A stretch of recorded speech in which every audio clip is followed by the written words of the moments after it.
So I taught the Social 2 class at Chicago, the Introduction to Modern Social Science, which was fascinating. We were suddenly not reading the JP, SP, and Right. but we were reading Freud and Max Weber and Durkheim and everything else, and having faculty seminars. So that engaged me on an intellectual level. And we went back to Harvard, and by this point, you know, I had a chance to teach a section with Eric Erickson, Mm-hmm. and he started his class by showing the Bergman film Wild Strawberries about the life cycle.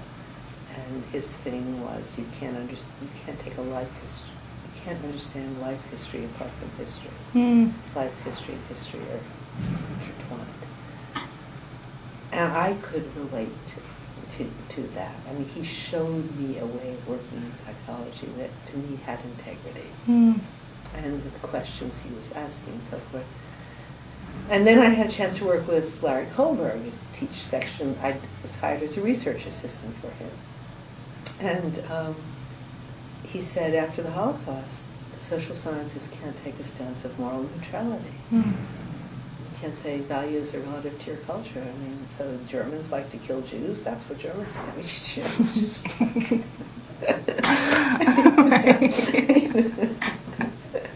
to each his own, you know. And, you know, it was the time of Martin Luther King and Injustice Anywhere is Injustice Everywhere, that kind of thing, and all those issues which I was so involved with, and this is, you know, in terms of activism, were suddenly being talked about. So I was a teaching assistant for him. So then I thought the last thing I wanted was a tenured job in psychology, right? Right. I was teaching. I had So these interesting. really interesting part-time teaching jobs. I had 3 young children. And so I had complete freedom. I mean, I was fortunate in the sense that my husband was making his way slowly now through residency. Mm-hmm, mm-hmm. And I didn't feel, I was not a single mother supporting 3 children. To me, tenure would have been like a prison sentence because I had just barely escaped, Right. you know, graduate school. Yeah. So I was in a completely free space. So I thought, you can't study identity and morality. That's what interested me. People's sense of self and how they think about what they're going to do and what they should do. By asking people sort of Mickey Mouse questionnaire answers, like, or hypothetical dilemmas. Anybody can say that. You have to think about real situations, turning points in people's lives when the sense of self comes. People say, what am I going to do? Who's the I? Right. And what should I do? So I'm teaching a section of Kohlberg's course, and everybody's talking about the war, the Vietnam War. Is it just? Is it unjust? Everything else. And I notice in my section that when we talk about the draft, should you resist the draft? The men in my section become silent. Mm. Because they know that they're thinking about the draft as not only about the justness or injustice of the war, but how it would affect their relationships and people they care about. And if they say that, they will sound like women and be scored at a lower stage on Kohlberg's scale. Right. So they don't want to talk about it. Mm. So I think, okay. So I'm going to start interviewing students about their actual experiences of moral conflict and choice. So I interviewed these students from that class. That's the college student study in a different voice. Mm-hmm. And I'm planning to interview them again as they're seniors at graduation when the men will be facing the draft. That's what I'm interested in. What are they going to do? And then Nixon ends the draft. And that's 73, and the Supreme Court legalizes abortion. So I'm completely blind to gender. So I think, oh, I can resume my study. Because here's another decision that, you know, you either go this way or this way, like the draft. Yeah. And people come to a public place in a finite period of time, and so I will interview people about whether to continue to avoid a pregnancy. My study of men has now turned into a study of women, but I don't even think about this. Mm-hmm. And I'm interviewing women, not asking how did you get pregnant, and how have you been thinking about it so far? I want to know what they see. Do they see a moral problem? If so, what is it? Mm-hmm. How would you describe yourself to yourself? I'm always looking for the internal reference. Right.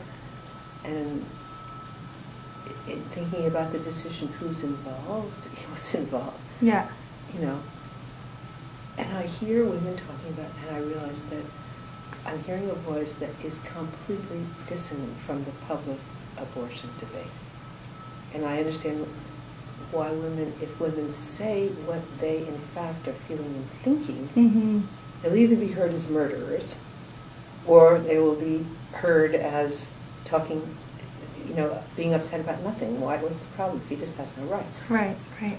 Kohlberg had his class vote if abortion was a moral dilemma, and they voted it wasn't. Yeah.